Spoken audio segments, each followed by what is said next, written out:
ìlóye ọlọ́run ọ̀hún torí kì í jẹ yán kì í jẹ ẹ̀kọ́. Madam Eunice Fúnmiláyọ̀ aya níye òní ọjọ́ ìkẹtàdínlógún oṣù kẹfà ọdún 2022 ìlọ́pọ̀dún mẹ́tàlélọ́gọ́rin géré tó délé ayé. Ẹ̀bùn ńlá lọ́lọ́run bá fi ọ ṣe fẹ́ bí òun ara abiyamọ tòótọ́ òkú ọdún. Wọ́n jọ ṣe ara àbíjọ́ rárá o. Aya níye àwọn ọmọ rẹ̀ lọ́gbà mi láàbò. Wọ́n ní àlàmọ̀ yá. Wọ́n ní kí wọ́n yàtọ̀ sí òkúta lásán o. Wọ́n ní iyọ̀ kì í ṣẹgbẹ́ erùpẹ̀ nínú ayé bí. Wọ́n ní àbíyamọ bí ọlọ́kọ̀ tó wà wá wá sáyé ṣọ wọn lábẹ́ òòrùn. Wọ́n ní dákun bá wà kí ìgbókò ọdún. Ìyá àtọ́yìn mọ́ gbọ́ bí mo ti wí o.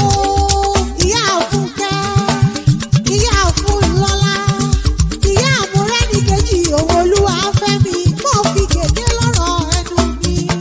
Àwọn ọmọ rẹ̀ ló ní lọ kí ọ délé. Wọ́n nítorí lẹ́yìn ọlọ́run ọba. Wọ́n ní ìyá ló tún kù tó yẹ ká mọ̀ gbé gẹ̀gẹ̀ nínú ayé mi.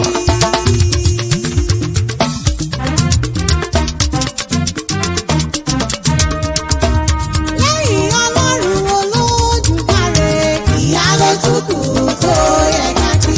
Tó yẹ ká kí ká tún gẹ̀.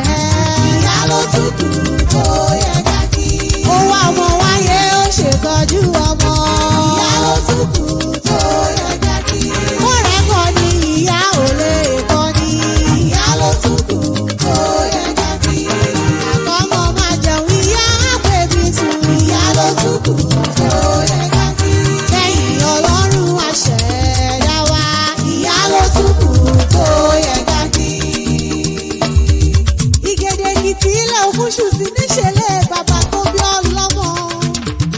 Ọmọ alágbàjẹ̀gìjẹ̀gì ọ̀nà òkè lóró. Ọmọ òrùlé kùkù yẹ́yẹ́ ọ̀nà abẹ́rẹ́ ìbèrè mọ̀ béèrè. Ọ̀dájà ọ̀rá ti tù súpọ̀nà ọ̀dọ̀ lóró. Ọjà ọ̀rá ti tù ní màá mọ́núlé rẹ̀. Ọmọ òkúta mẹ́ta pọ̀nà ọ̀dọ̀ lóró. Mo gbọ́fẹ̀ ti kù. Ọkọ̀ yìí kí ni ogun. Ọkọ̀ yìí ṣe ni mẹ́rin nà kí wọ́n ṣe gbọ́fẹ̀ ti hù.